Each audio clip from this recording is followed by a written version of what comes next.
आइए आपको सुनाती हूँ मुंशी प्रेमचंद्र की कहानी अलग्गियो झा।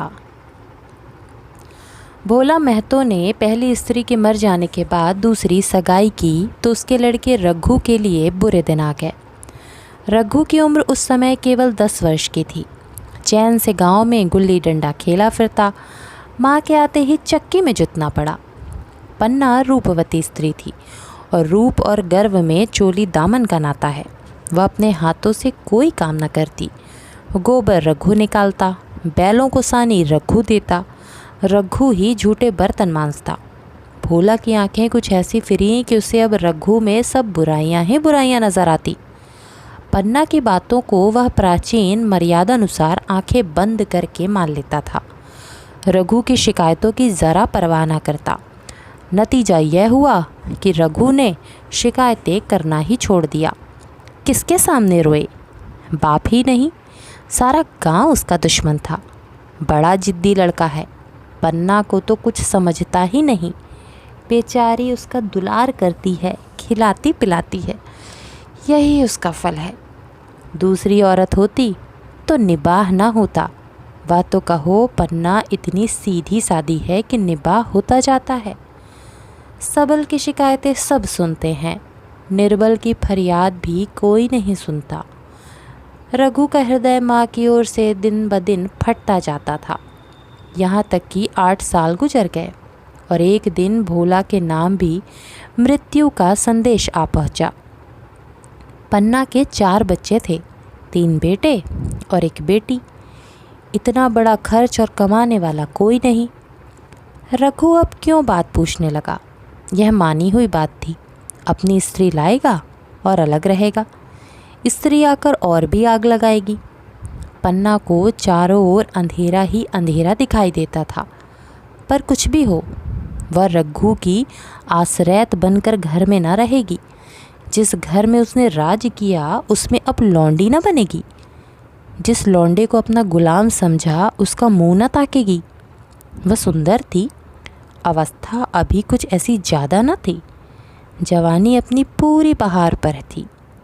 क्या वह कोई दूसरा घर नहीं कर सकती? यही ना, लोग हंसेंगे भला से। उसकी बिरादरी में क्या ऐसा होता नहीं? ब्राह्मण ठाकुर थोड़ी ही थी कि नाक कट जाएगी। यह तो उन्हीं ऊंची जातों में होता है। घर में चाहे जो कुछ करो, बाहर पर्दा ढका रहे। वह तो संसार को दिखाकर दूसरा घर कर सकती है। फिर वह रघु की दबैल बनकर क्यों रहे? भोला को मरे 1 महीना गुजर चुका था। संध्या हो गई थी।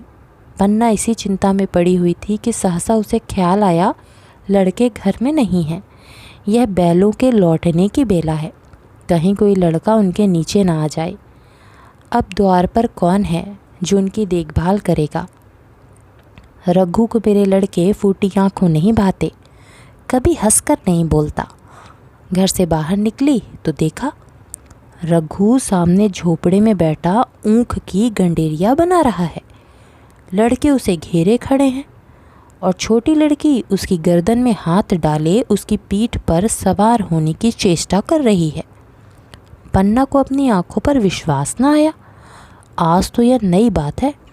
शायद दुनिया को दिखाता है कि मैं अपने भाइयों को कितना चाहता हूँ और मन में छुरी रखी हुई है। घात मिले तो जान ही ले ले। काला सांप है, काला सांप। कठोर स्वर में बोली, तुम सब के सब वहाँ क्या करते हो? घर में आओ, सांझ की बेला है, गोरू आते होंगे।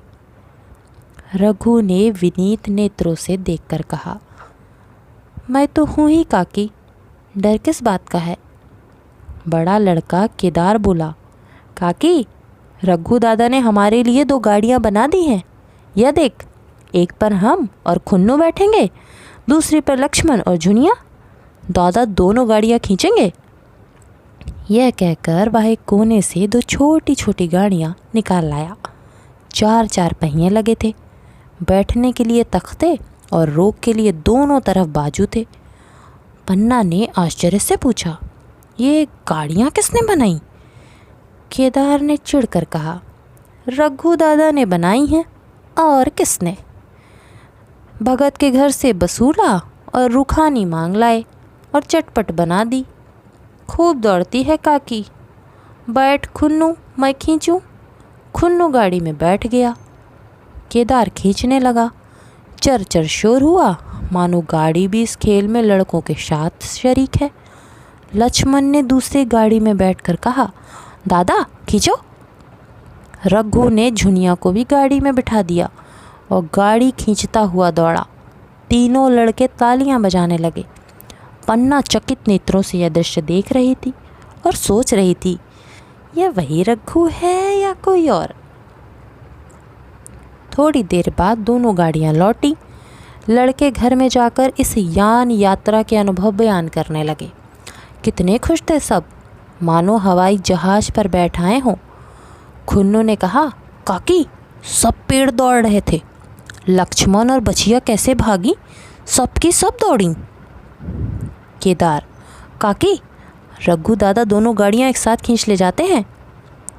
झुनिया सबसे छोटी थी। उसकी व्यंजना शक्ति उछल कूद और नेत्रों तक परिमित थी। तालियां बजा बजा कर नाच रही थी। खुन्नू, अब हमारे घर गाय भी आ जाएगी काकी। रघु दादा ने गिरधारी से कहा है कि हमें एक गाय ला दो। गिरधारी बोला, कल लाऊंगा। केदार, 3 सेर दूध देती है काकी, खूब दूध पिएंगे। इतने में रघु भी अंदर आ गया। पन्ना ने अवहेलना की दृष्टि से देखकर पूछा, क्यों रघु, तुमने गिरधारी से कोई गाय मांगी है? रघु ने क्षमा प्रार्थना के भाव से कहा, हाँ मांगी तो है, कल लाएगा।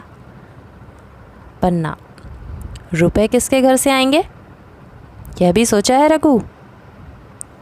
रघु, सब सोच लिया है काकी। मेरी ये मुहर नहीं है, इसके 25 रुपये मिल रहे हैं। 5 रुपये बछिया के मुजरा दे दूंगा, बस गाय अपनी हो जाएगी। पन्ना सन्नाटे में आ गई। अब उसका अविश्वासी मन भी रघु के प्रेम और सज्जनता को अस्वीकार न कर सका। बोली, मुहर को क्यों बेचे देते हो? गाय की अभी कौन जल्दी है, हाथ में पैसे हो जाएं तो ले लेना। सूना सूना गला अच्छा ना लगेगा। इतने दिनों गाय नहीं रही तो क्या लड़के नहीं जिए? रघु दार्शनिक भाव से बोला, बच्चों के खाने पीने के यही दिन है काकी। इस उम्र में ना खाया तो फिर क्या खाएंगे? मुहर पहनना मुझे अच्छा भी नहीं मालूम होता। लोग समझते होंगे कि बाप तो मर गया, इसे मुहर पहनने की सूझी है। भोला महतो गाय की चिंता में ही चल बसे। ना रुपए आए और ना गाय मिली। मजबूर थे। रघु ने यह समस्या कितनी सुगमता से हल कर दी। आज जीवन में पहली बार पन्ना को रघु पर विश्वास आया। बोली, जब गहना ही बेचना है तो अपनी मुहर क्यों बेचोगे? मेरी हंसुली ले लेना। रघु, नहीं काकी, वह तुम्हारे गले में बहुत अच्छी लगती है। मर्दों को क्या, मुहर पहने या ना पहने। पन्ना, चल मैं बूढ़ी हुई, अब हंसुली पहन कर क्या करना है? तू अभी लड़का है, तेरा गला अच्छा ना लगेगा। रघु मुस्कुराकर बोला, तुम अभी से कैसे बूढ़ी हो गई? गांव में है कौन तुम्हारे बराबर? रघु की सरल आलोचना ने पन्ना को लज्जित कर दिया। उसके रूखे मुरझाए मुख पर प्रसन्नता की लाली दौड़ गई। 5 साल गुजर गए। रघु का सा मेहनती, ईमानदार, बात का धनी दूसरा किसान गांव में न था। पन्ना की इच्छा के बिना कोई काम न करता। उसकी उम्र अब 23 साल की हो गई थी। पन्ना बार बार कहती, भैया बहू को विदा करा लाओ, कब तक नहर में पड़ी रहेगी? सब लोग मुझी को बदनाम करते हैं कि यही बहू को नहीं आने देती। मगर रघु टाल देता था। कहता कि अभी जल्दी क्या है उसे। अपनी स्त्री के रंग ढंग का कुछ परिचय दूसरों से उसे मिल चुका था। ऐसी औरत को घर में लाकर वह अपनी शांति में बाधा नहीं डालना चाहता था। आखिर एक दिन पन्ना ने जिद करके कहा, तो तुम ना लाओगे? कह दिया अभी कोई जल्दी नहीं। तुम्हारे लिए जल्दी ना होगी, मेरे लिए तो जल्दी है। मैं आज आदमी भेजती हूँ। पछताओगी काकी, उसका मिजाज अच्छा नहीं है। तुम्हारी बला से जब मैं उससे बोलूँगी ही नहीं तो क्या हवा से लड़ेगी? रोटियां तो बना लेगी। मुझसे भीतर बाहर का सारा काम नहीं होता।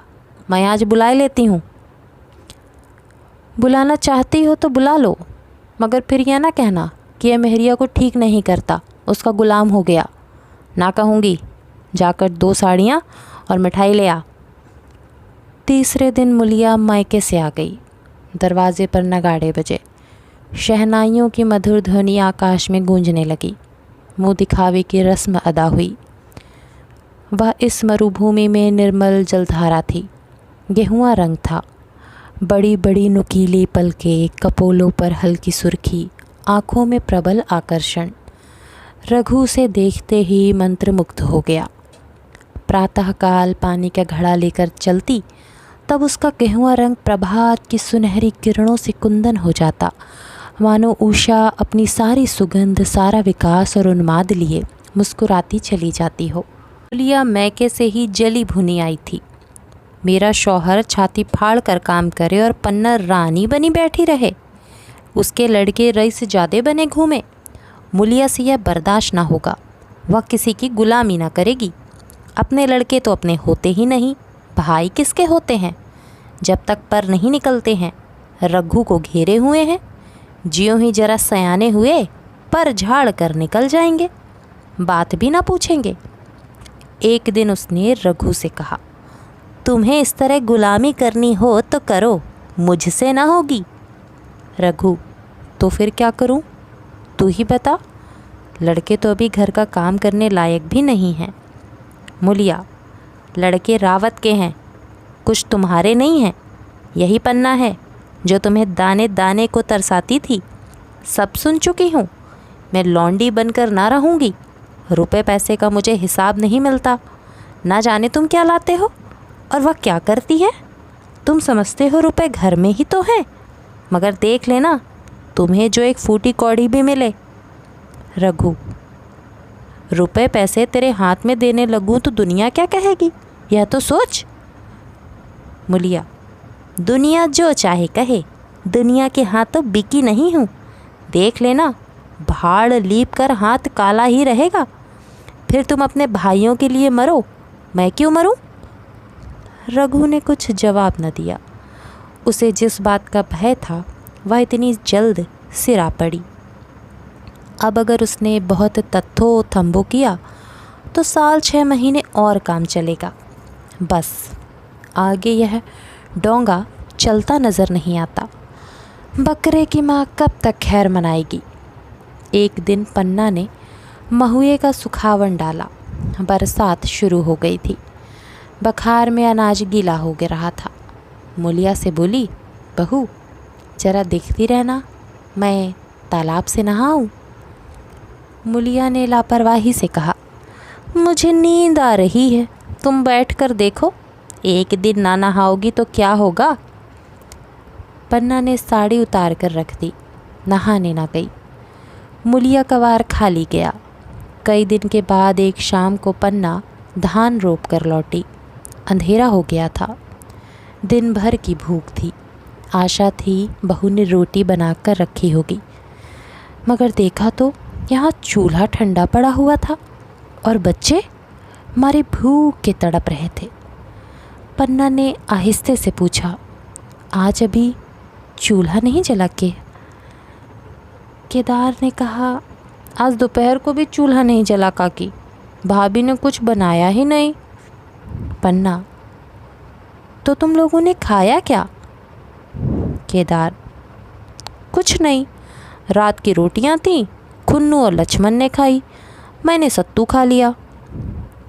पन्ना, और बहू? केदार, पापड़ी सो रही है, कुछ नहीं खाया। पन्ना ने उसी वक्त चूल्हा जलाया और खाना बनाने बैठ गई।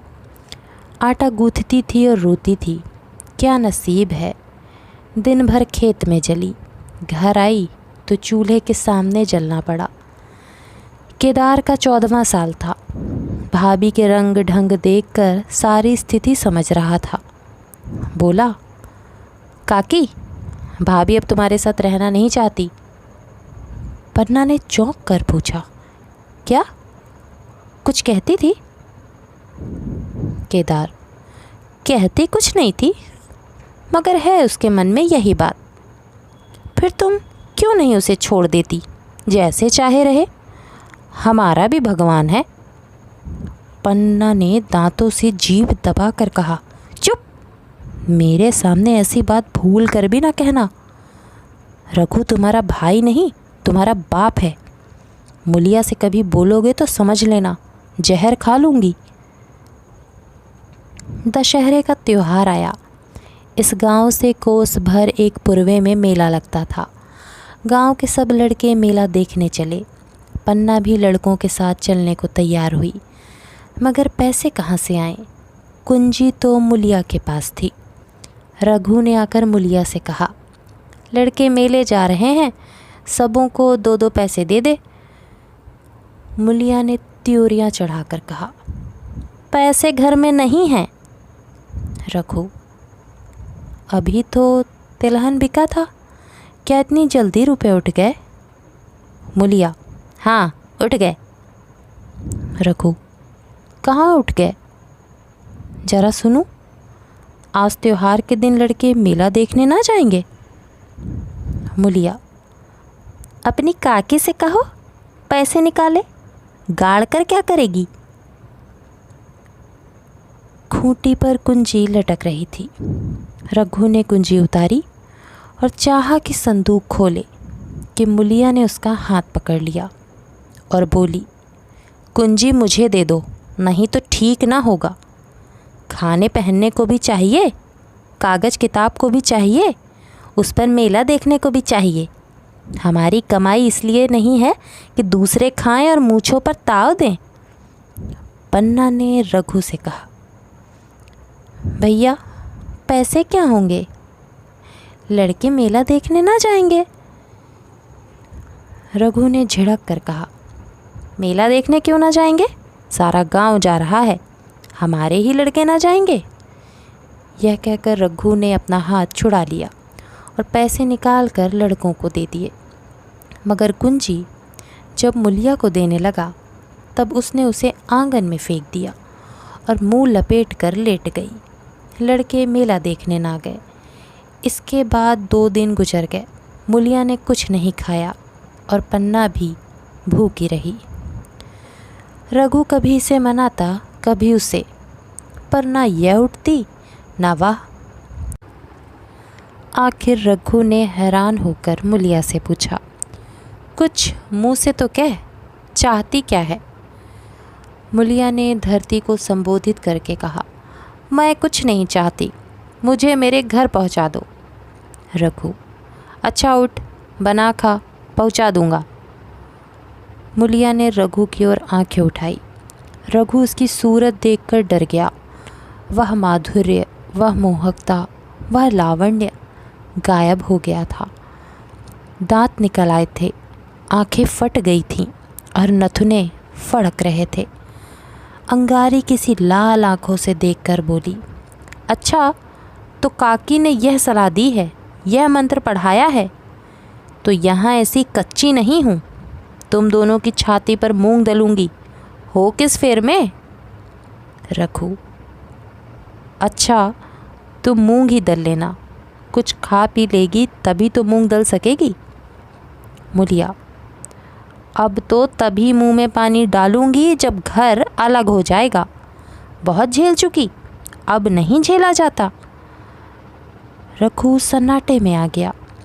1 मिनट तक उसके मुंह से आवाज़ ही ना निकली। अलग होने की उसने स्वप्न में भी कल्पना ना की थी। उसने गांव में 2-4 परिवारों को अलग होते देखा था। वह भी खूब जानता था, रोटी के साथ लोगों के हृदय भी अलग हो जाते हैं, अपने हमेशा के लिए गैर हो जाते हैं। फिर उनमें वही नाता रह जाता है जो गांव के आदमियों में। रघु ने मन में ठान लिया था कि इस विपत्ति को घर में ना आने दूंगा, मगर होनहार के सामने उसकी एक ना चली। मेरे मुंह में कालिक लगेगी। दुनिया यही कहेगी कि बाप के मर जाने पर 10 साल भी एक में निबाह ना हो सका। फिर किससे अलग हो जाऊं? जिनको गोद में खिलाया, जिनको बच्चों की तरह पाला, जिनके लिए तरह तरह के कष्ट झेले, उन्हीं से अलग हो जाऊं? अपने प्यारों को घर से निकाल बाहर करूं? उनका गला फंस गया। कांपते स्वर में बोला, तू तू क्या चाहती है? मैं अपने भाइयों से अलग हो जाऊं? भला सोच तो, कहीं मुंह दिखाने लायक रहूंगा?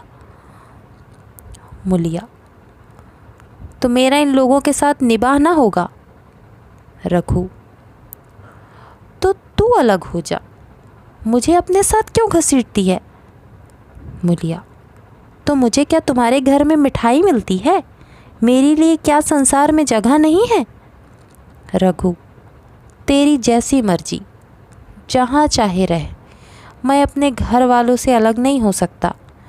जिस दिन इस घर में 2 चूल्हे जलेंगे, उस दिन मेरे कलेजे के 2 टुकड़े हो जाएंगे। मैं यह चोट नहीं सह सकता। तुझे जो तकलीफ़ हो वह मैं दूर कर सकता हूँ। माल असबाब की मालकिन तू है ही, अनाज पानी तेरे ही हाथ है। अब रह क्या गया है? अगर कुछ काम धंधा करना नहीं चाहती, मत कर। भगवान ने मुझे समाई दी होती तो मैं तुझे तिनका तक उठाने ना देता। तेरे यह सुकुमार हाथ पांव मेहनत मजदूरी करने के लिए बनाए ही नहीं गए। मगर क्या करूं, अपना कुछ बस ही नहीं है। फिर भी तेरा जी कोई काम करने को ना चाहे, मत कर। मगर मुझसे अलग होने को ना कह, तेरे पैरों पड़ता हूँ। मुलिया ने सिर से आंचल खिसकाया और जरा समीप आकर बोली, मैं काम करने से नहीं डरती, न बैठे बैठे खाना चाहती हूँ, मगर मुझसे किसी की धौंस नहीं सही जाती। तुम्हारी ही काकी घर का काम काज करती है तो अपने लिए करती है, अपने बाल बच्चों के लिए करती है, मुझ पर कुछ एहसान नहीं करती। फिर मुझ पर धौंस क्यों जमाती है? उन्हें अपने बच्चे प्यारे होंगे, मुझे तो तुम्हारा आसरा है। मैं अपनी आंखों से यह नहीं देख सकती कि सारा घर तो चैन करे, जरा जरा से बच्चे तो दूध पिए, और जिसके बलबूते पर गृहस्थी बनी हुई है वह मट्ठे को तरसे, कोई उसका पूछने वाला ना हो। जरा अपना मुँह तो देखो, कैसी सूरत निकल आई है। औरों के तो 4 बरस में अपने पट्टे तैयार हो जाएंगे, तुम तो 10 साल में खाट पर पड़ जाओगे। बैठ जाओ, खड़े क्यों हो? क्या मार कर भागोगे? मैं तुम्हें ज़बरदस्ती न बांध लूँगी। यह मालकिन का हुक्म नहीं है। सच कहूँ, तुम बड़े कठकलेजी हो। मैं जानती ऐसे निर्मोहिए से पाला पड़ेगा तो इस घर में भूल से ना आती भी तो मन न लगाती। मगर अब तो तुम से मन लग गया, घर भी जाऊँ तो मन यहाँ ही रहेगा, और जो तुम हो मेरी बात नहीं पूछते। मुलिया की ये रसीली बातें रघु पर कोई असर न डाल सकी। वह उसी रुखाई से बोला, मुलिया, मुझसे यह ना होगा। अलग होने का ध्यान करते ही मेरा मन न जाने कैसा कैसा हो जाता है। यह चोट मुझसे न सही जाएगी। मुलिया ने परिहास करके कहा, तो चूड़ियाँ पहनकर अंदर बैठो ना, लाओ मैं मूछें लगा लूँ। मैं तो समझती थी कि तुम में भी कुछ कसबल है, अब देखती हूँ तो निरे मिट्टी के लौंदे हो। पन्ना दलान में खड़ी दोनों की बातचीत सुन रही थी। अब उससे ना रहा गया। सामने आकर रघु से बोली, जब वह अलग होने पर तुली हुई है, फिर तुम क्यों उसे ज़बरदस्ती मिलाए रखना चाहते हो? तुम उसे लेकर रहो, हमारे भगवान मालिक हैं। जब महतो मर गए थे और कहीं पत्ती की भी छाह ना थी, जब उस वक्त भगवान ने निबाह दिया तो अब क्या डर? अब तो भगवान की दया से तीनों लड़के सयाने हो गए हैं, अब कोई चिंता नहीं। रघु ने आंसू भरी आंखों से पन्ना को देखकर कहा, काकी तू भी पागल हो गई है क्या? जानती नहीं 2 रोटियां होते ही 2 मन हो जाते हैं। पन्ना, जब वह मानती ही नहीं तब तुम क्या करोगे? भगवान की मर्जी होगी तो कोई क्या करेगा? प्रलभ में जितने दिन एक साथ रहना लिखा था उतने दिन रहे, अब उसकी यही मर्जी है तो यही सही। तुमने मेरे बाल बच्चों के लिए जो कुछ किया वह भूल नहीं सकती। तुमने इनके सिर हाथ न रखा होता तो आज इनकी ना जाने क्या गति होती, न जाने किसके द्वार पर ठोकरें खाते होते, न जाने कहाँ कहाँ भीख मांगते फिरते। तुम्हारा जस मरते दम तक गाऊंगी। अगर मेरी खाल तुम्हारे जूते बनाने के काम आए तो खुशी से दे दूं। चाहे तुमसे अलग हो जाऊं, पर जिस घड़ी पुकारोगे कुत्ते की तरह दौड़ी आऊंगी। यह भूल कर भी ना सोचना कि तुमसे अलग होकर मैं तुम्हारा बुरा चेतूंगी। जिस दिन तुम्हारा अनबल मेरे मन में आएगा उसी दिन विष खाकर मर जाऊंगी। भगवान करे तुम दूधो नहाओ पूतो फलो, मरते दम तक यही असीस मेरे रोए रोए से निकलती रहेगी।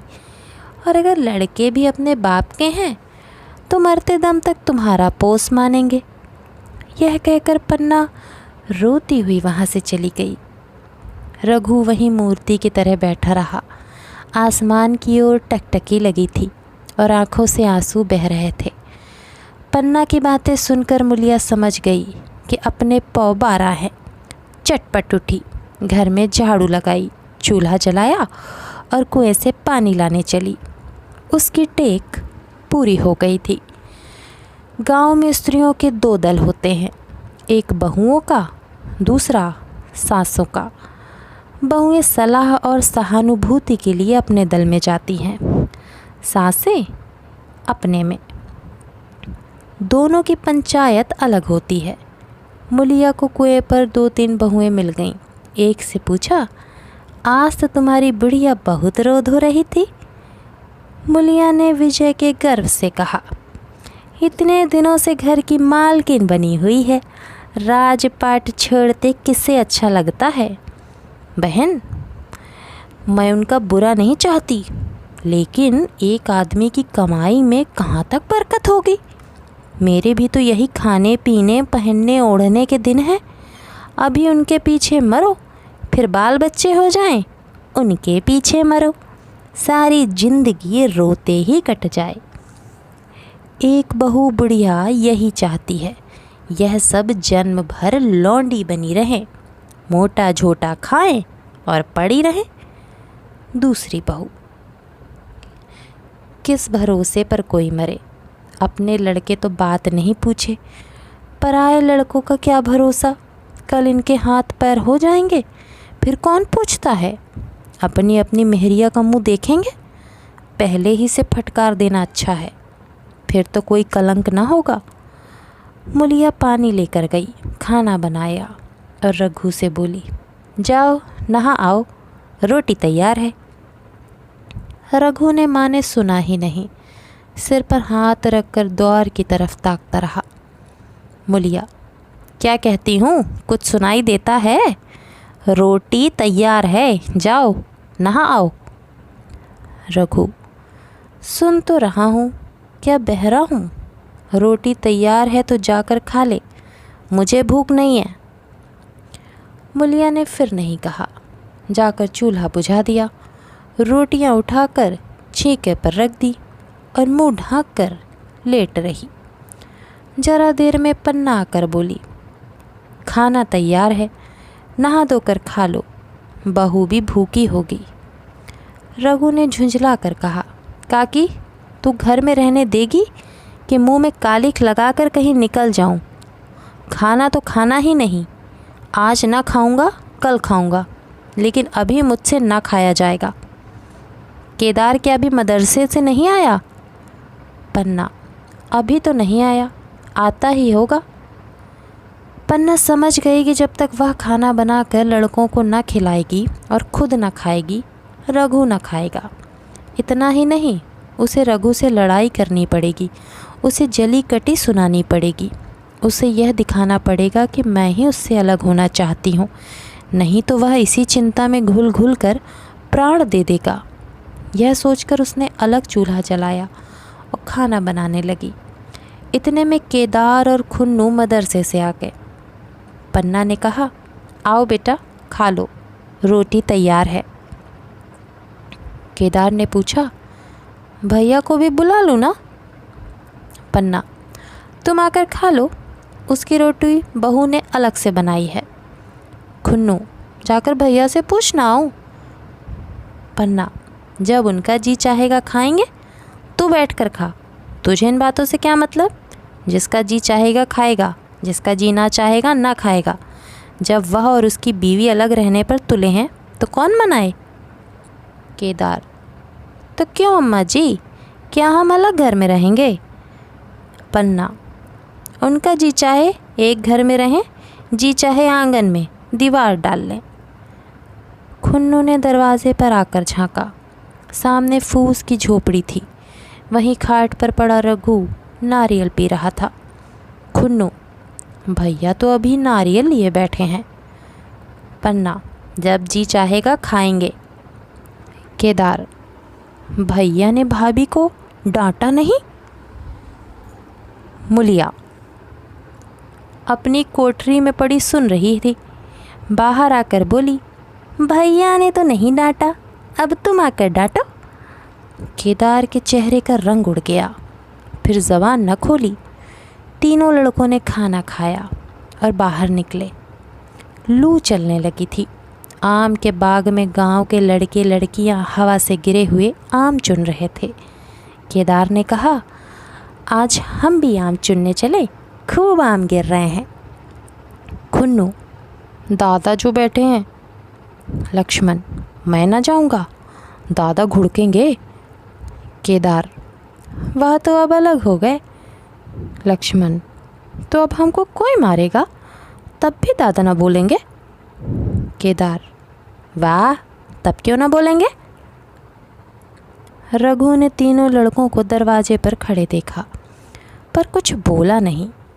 पहले तो वह घर के बाहर निकलते ही उन्हें डांट बैठता था, पर आज वह मूर्ति के समान निश्चल बैठा रहा।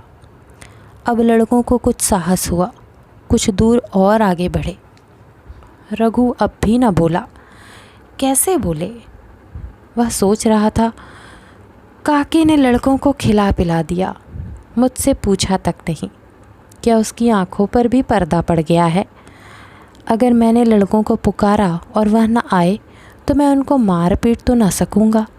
लू में सब मार, कहीं बीमार न पड़ जाएं। उसका दिल महसूस कर रह जाता था, लेकिन मुंह से कुछ कह ना सकता था। लड़कों ने देखा कि यह बिल्कुल नहीं बोलते, तो निर्भय होकर चल पड़े। सहसा मुलिया ने आकर कहा, अब तो उठोगे कि अब भी नहीं। जिनके नाम पर फाका कर रहे हो, उन्होंने मज़े से लड़कों को खिलाया और आप खाया, अब आराम से सो रही हैं। मोर पिया बात न पूछे, मोर सुहागिन ना हो। एक बार भी तो मुँह से न फूटा कि चलो भैया खा लो। रघु को इस समय मर्मात्मक पीड़ा हो रही थी। मुलिया के इन कठोर शब्दों ने घाव पर नमक छिड़क दिया। दुखित नेत्रों से देखकर बोला, तेरी जो मर्जी थी वही तो हुआ, अब जा ढोल बजा। मुलिया, नहीं, तुम्हारे लिए थाली परोसे बैठी है। रघु, मुझे चिढ़ा मत, तेरे पीछे मैं भी बदनाम हो रहा हूँ। जब तू किसी की होकर नहीं रहना चाहती तो दूसरे को क्या गरज है जो तेरी खुशामद करे। जाकर काकी से पूछ, लड़के आम चुनने गए हैं, उन्हें पकड़ लाऊं। मुलिया अंगूठा दिखाकर बोली, यह जाता है, तुम्हें 100 बार गरज हो, जाकर पूछो। इतने में पन्ना भी भीतर से निकल आई। रघु ने पूछा, लड़के बगीचे में चले गए काकी, लू चल रही है। पन्ना, अब उनका कौन पुछतर है, बगीचे में जाएं, पेड़ पर चढ़ें, पानी में डूबें, मैं अकेली क्या क्या करूं। रघु, जाकर पकड़ लाऊं। पन्ना, जब तुम्हें अपने मन से नहीं जाना है तो फिर मैं जाने को क्यों कहूं। तुम्हें रोकना होता तो रोक न देते, तुम्हारे सामने ही तो गए होंगे। पन्ना की बात भी ना पूरी हुई कि रघु ने नारियल को कोने में रख दिया और बाग की तरफ चला। रघु लड़कों को लेकर बाग से लौटा तो देखा मुलिया अभी तक झोपड़े में खड़ी है। बोला, तू जाकर खा क्यों नहीं लेती, मुझे तो इस बेल भूख नहीं है। मुलिया ऐंठ कर बोली, हाँ भूख क्यों लगेगी, भाइयों ने खाया वह तुम्हारे पेट में पहुंच गया होगा। रघु ने दांत पीस कर कहा, मुझे जला मत मुलिया, नहीं अच्छा ना होगा। खाना कहीं भागा नहीं जाता, एक बेला ना खाऊंगा तो मर ना जाऊंगा। क्या तू समझती है घर में आज कोई छोटी बात हो गई है? तूने घर में चूल्हा नहीं जलाया, मेरे कलेजे में आग लगाई है। मुझे घमंड था कि और चाहे कुछ हो जाए पर मेरे घर में फूट का रोग ना आने पाएगा, पर तूने मेरा घमंड चूर कर दिया। परालब्ध की बात है।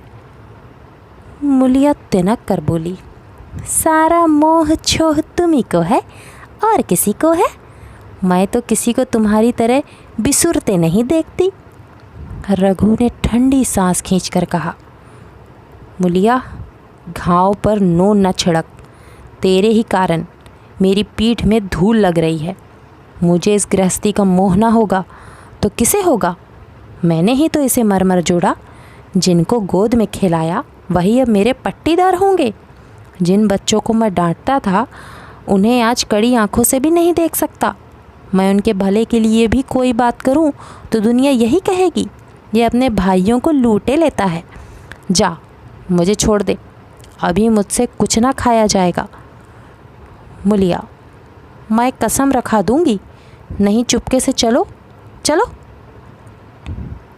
रघु, देख अब भी कुछ नहीं बिगड़ा है, अपना हट छोड़ दे।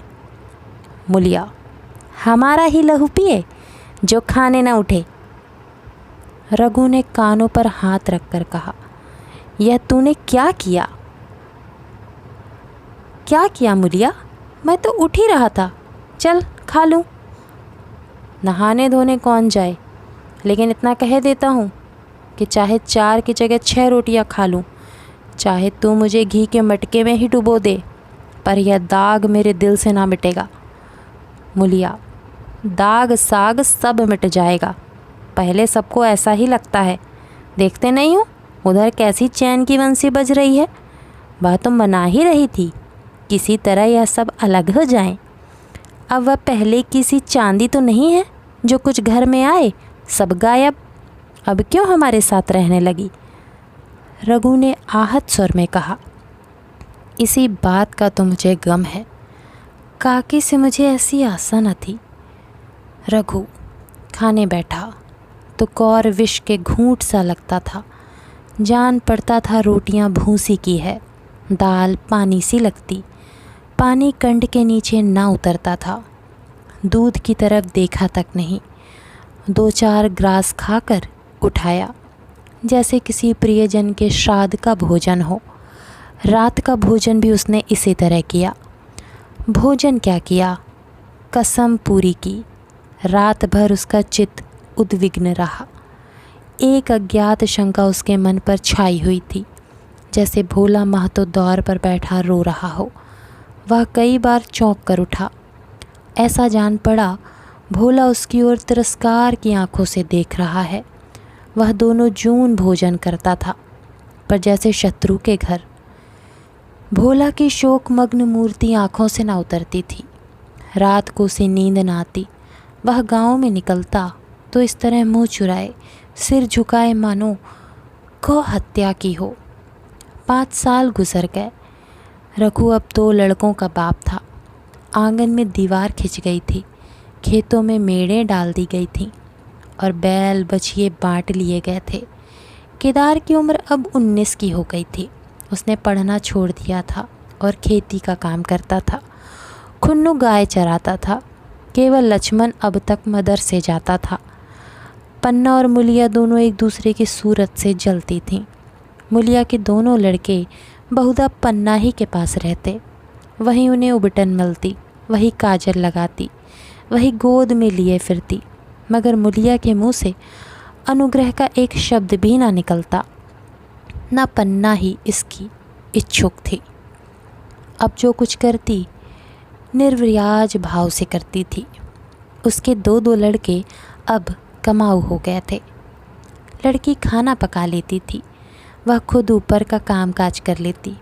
इसके विरुद्ध रघु अपने घर का अकेला था, वह भी दुर्बल, अशक्त और जवानी में बूढ़ा। अभी आयु 30 वर्ष से अधिक न थी, लेकिन बाल खिचड़ी हो गए थे, कमर भी झुक चली थी, खांसी ने जीर्ण कर रखा था। देखकर दया आती थी। और खेती पसीने की वस्तु है, खेती के जैसी सेवा होनी चाहिए, वह उससे ना हो पाती। फिर अच्छी फसलें कहाँ से आती? कुछ ऋण भी हो गया था। वह चिंता और भी मारे डालती थी। चाहिए तो यह था कि अब उसे कुछ आराम मिलता। इतने दिनों के निरंतर परिश्रम के बाद सिर का बोझ कुछ हल्का होता, लेकिन मूलिया की स्वार्थपरता और अदूरदर्शिता ने लहराती हुई खेती उजाड़ दी। अगर सब एक साथ रहते तो अब तक पेंशन पा जाता। मज़े में द्वार पर बैठा हुआ नारियल पीता। भाई काम करते, वह सलाह देता। महतो बना फिरता, कहीं किसी के झगड़े चुकाता, कहीं साधु संतों की सेवा करता। वह अवसर हाथ से निकल गया। अब तो चिंता भार दिन दिन बढ़ता जाता था। आखिर उसे धीमा धीमा ज्वर रहने लगा। हृदय शूल, चिंता, कड़ा परिश्रम और अभाव का यही पुरस्कार है। पहले कुछ परवाह ना की, समझा आप ही आप अच्छा हो जाएगा। मगर कमज़ोरी बढ़ने लगी तो दवा की फ़िक्र हुई। जिसने जो बता दिया खा लिया। डॉक्टरों और वैद्यों के पास जाने का सामर्थ्य कहाँ, और सामर्थ्य भी होती तो रुपए खर्च कर देने के सिवा और नतीजा ही क्या था। जीर्ण ज्वर की औषधि आराम और पुष्टिकारक भोजन है। ना वह बसंत मालती का सेवन कर सकता था और ना आराम से बैठकर बलवर्धक भोजन कर सकता था। कमज़ोरी बढ़ती ही गई। पन्ना को अवसर मिलता तो वह आकर उसे तसल्ली देती, लेकिन उसके लड़के अब रघु से बात भी ना करते थे। दवा दारू तो क्या, उसका और मजाक उड़ाते। भैया समझते थे कि हम लोगों से अलग होकर सोने और ईंट रख लेंगे। भाभी भी समझती थी सोने से लद जाऊंगी। अब देखें कौन पूछता है। सिसक सिसक कर ना मरे तो कह देना। बहुत हाय हाय भी अच्छी नहीं होती। आदमी उतना काम करे जितना हो सके, यह नहीं कि रुपए के लिए जान दे दे। पन्ना कहती, रघु बेचारे का कौन दोष। केदार कहता, चल मैं खूब समझता हूँ। भैया की जगह मैं होता तो डंडे से बात करता। मजाक थी हैं? उस औरत की क्या मजाल जो जिद करती। यह सब भैया की चाल थी, सब सधी बदी बात थी।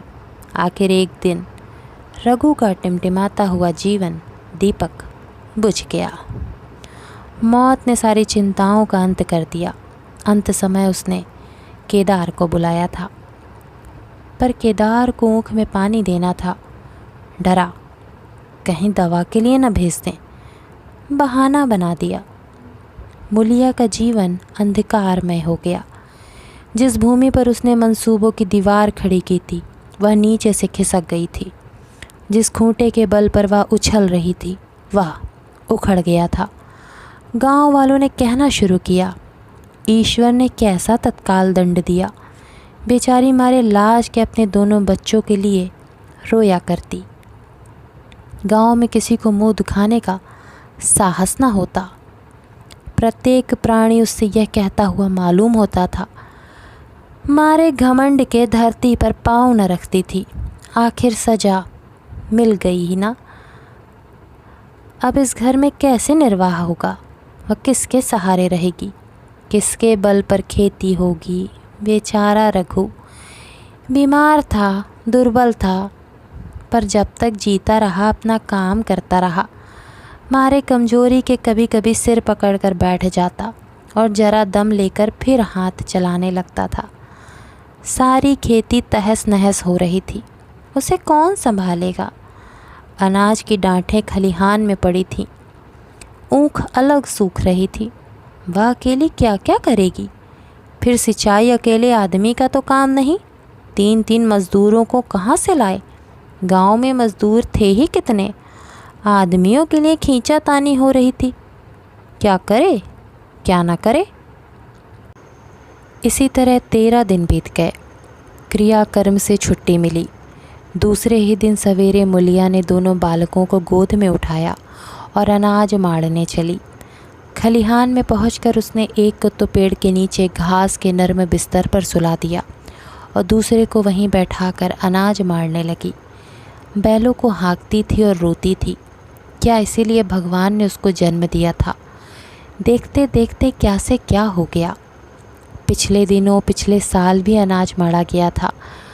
वह रघु के लिए लोटे में शरबत और मटर की घुंघनी लेकर आई थी। आज कोई उसके न आगे है न पीछे, लेकिन किसी की लौंडी तो नहीं हूँ। उसे अलग होने का अब भी पछतावा न था। एकाएक छोटे बच्चे का रोना सुनकर उसने उधर ताका तो बड़ा लड़का उसे चुमकार कर कह रहा था, भैया चुप रहो चुप रहो। धीरे धीरे उसके मुंह पर हाथ फेरता था और चुप कराने के लिए विकल था। जब बच्चा किसी तरह ना चुप हुआ तो वह खुद उसके पास लेट गया और उसे छाती से लगाकर प्यार करने लगा। मगर जब यह प्रयत्न भी सफल ना हुआ तो वह रोने लगा। उसी समय पन्ना दौड़ी आई और छोटे बालक को गोद में उठाकर प्यार करती हुई बोली, लड़कों को मुझे क्यों न दे आई बहू? हाय हाय, बेचारा धरती पर पड़ा लौट रहा है। जब मैं मर जाऊं तो जो चाहे करना, अभी तो जीती हूँ। अलग हो जाने से बच्चे नहीं अलग हो गए। मुलिया ने कहा, तुम्हें भी तो छुट्टी नहीं थी अम्मा, क्या करती? पन्ना, तो तुझे यहाँ आने की ऐसी क्या जल्दी थी? डांठ मार ना जाती। 3 लड़के तो हैं और किस दिन काम आएंगे? केदार तो कल ही मारने को कह रहा था, पर मैंने कहा पहले ऊख में पानी दे लो, फिर आज मारना। मड़ाई तो 10 दिन बाद भी हो सकती है। ऊख की सिंचाई न हुई तो सूख जाएगी। कल से पानी चढ़ा हुआ है, परसों तक खेत पुर जाएगा, तब मड़ाई हो जाएगी। तुझे विश्वास ना आएगा, जब से भैया मरे हैं केदार को बड़ी चिंता हो गई है। दिन में 100 बार पूछता है, भाभी बहुत रोती तो नहीं है? देख लड़के भूखे तो नहीं हैं? कोई लड़का रोता है तो दौड़ा आता है, देख अम्मा क्या हुआ, बच्चा क्यों रोता है? कल रोकर बोला, अम्मा मैं जानता कि भैया इतनी जल्दी चले जाएंगे तो उनकी कुछ सेवा कर लेता। कहाँ जगाए जगाए उठता था, अब देखती हो वह रात से उठकर काम में लग जाता है। खुन्नू कल जरा सा बोला, पहले हम अपनी ऊँख में पानी दे लेंगे, तब भैया की ऊँख में देंगे। इस पर केदार ने ऐसा डांटा कि खुन्नू के मुंह से फिर बात ना निकली। बोला, कैसी तुम्हारी और कैसी हमारी ऊँख? भैया ने जिला न लिया होता तो आज या तो मर गए होते या कहीं भीख मांगते होते। आज तुम बड़े ऊँख वाले बने हो। यह उन्हीं का पुण्य प्रताप है, आज भले आदमी बने बैठे हो। परसों रोटी खाने को बुलाने गई तो मड़ैया में बैठा रो रहा था। पूछा, क्यों रोता है? तो बोला, अम्मा भैया इसी अलग योजना के दुख से मर गए। नहीं, अभी उनकी उम्र ही क्या थी, यह उस वक्त ना सूझा। नहीं उनसे क्यों बिगाड़ करते। यह कहकर पन्ना ने मुलिया की ओर संकेतपूर्ण दृष्टि से देखकर कहा, तुम्हें वह अलग न रहने देगा। बहू कहता है भैया हमारे लिए मर गए तो हम भी उनके बाल बच्चों के लिए मर जाएंगे। मुलिया की आंखों से आंसू जारी थे। पन्ना की बातों में आज सच्ची वेदना, सच्ची सांत्वना, सच्ची चिंता भरी हुई थी। मुलिया का मन कभी उसकी ओर इतना आकर्षित ना हुआ था। जिनसे उसे व्यंग और प्रतिकार का भय था, वे इतने दयालु, इतने शुभेच्छु हो गए थे। आज पहली बार उसे अपनी स्वार्थपरता पर लज्जा आई। पहली बार आत्मा ने अलग योजे पर धिक्कारा। इस घटना को हुए 5 साल गुजर गए। पन्ना आज बूढ़ी हो गई है। केदार घर का मालिक है, मुलिया घर की मालकिन है। खुन्नू और लक्ष्मण के विवाह हो चुके हैं, मगर केदार अभी तक कंवारा है। कहता है मैं विवाह ना करूँगा। कई जगहों से बातचीत हुई, कई सगाइयाँ आईं, पर उसने हामी ना भरी। पन्ना ने कंपे लगाए, जाल फैलाए, पर वह ना फंसा। कहता औरतों से कौन सुख। मेहरिया घर में आई और आदमी का मिजाज बदला। फिर जो कुछ है वह मेहरिया है। माँ बाप भाई बंधु सब पर आए हैं। जब भैया जैसे आदमी का मिजाज बदल गया तो फिर दूसरों की क्या गिनती। 2 लड़के भगवान के दिए हैं, और क्या चाहिए। बिना ब्याह किए 2 बेटे मिल गए, इससे बढ़कर और क्या होगा। जिसे अपना समझो वह अपना है, जिसे गैर समझो वह गैर है। एक दिन पन्ना ने कहा, तेरा वंश कैसे चलेगा केदार। मेरा वंश तो चल रहा है, दोनों लड़कों को अपना ही समझता हूँ। पन्ना, समझने ही पर ही तो है, तू तो मुलिया को भी अपनी मेहरिया समझता होगा। केदार ने झेंपते हुए कहा, तुम तो गाली देती हो अम्मा। पन्ना, गाली कैसी, तेरी भाभी ही तो है। केदार, मेरे जैसे लट्ठ गंवार को वह क्यों पूछने लगी। पन्ना, तू करने को कहे तो मैं उससे पूछूं। केदार, नहीं मेरी अम्मा, कहीं रोने गाने ना लगे। पन्ना, तेरा मन हो तो मैं बातों बातों में उसके मन की थाह लूं। केदार, मैं नहीं जानता, जो चाहे कर। पन्ना केदार के मन की बात समझ गई। लड़के का दिल मुलिया पर आया हुआ है, पर संकोच और भय के मारे कुछ नहीं कहता। उसी दिन उसने मुलिया से कहा, क्या करूं बहू, मन की लालसा मन में ही रह जाती है। केदार का घर भी बस जाता तो मैं निश्चिंत हो जाती। मुलिया, वह तो करने को नहीं कहते। पन्ना, कहता है ऐसी औरत मिले जो घर में मेल से रहे तो कर लूं। मुलिया, ऐसी औरत कहाँ मिलेगी, कहीं ढूंढो। पन्ना, मैंने तो ढूंढ लिया है। मुलिया, सच, किस गांव की है। पन्ना, अभी ना बताऊंगी। यह जानती हूँ कि उससे केदार की सगाई हो जाए तो घर बन जाए और केदार की ज़िंदगी भी सुफल हो जाए। ना जाने लड़की मानेगी कि नहीं। मुलिया, मानेगी क्यों नहीं अम्मा, ऐसा सुंदर कमाऊ सुशील वर और कहाँ मिल जाता है। उस जन्म का कोई साधु महात्मा है, नहीं तो लड़ाई झगड़े के डर से कौन बिन ब्याह रहता है। कहाँ रहती है, मैं जाकर उसे मना लाऊंगी। पन्ना, तू चाहे तो उसे मना ले, तेरे ही ऊपर है। मुलिया, मैं आज ही चली जाऊंगी, आज ही चली जाऊंगी अम्मा, उसके पैरों पड़कर मना लाऊंगी। पन्ना, बता दूं, वह तू ही है। मुलिया लजा कर बोली, तुम तो अम्मा जी गाली देती हो। पन्ना, गाली कैसी, देवर ही तो है। मुलिया, मुझ जैसी बुढ़िया को वह क्यों पूछेगा। पन्ना, वह तुझी पर दांत लगाए बैठा है, तेरे सिवा कोई और उसे भाती ही नहीं। डर के मारे कहता नहीं, पर उसके मन की बात मैं जानती हूँ। वैधव्य के शोक से मुरझाया हुआ मुलिया का पीत वदन कमल की भांति अरुण हो उठा। 10 वर्षों में जो कुछ खोया था वह इसी एक क्षण में मानो ब्याज के साथ मिल गया। वही लावण्य, वही विकास, वही आकर्षण, वही लोच। आप सुन रहे थे मुंशी प्रेमचंद की कहानी अलग योझा।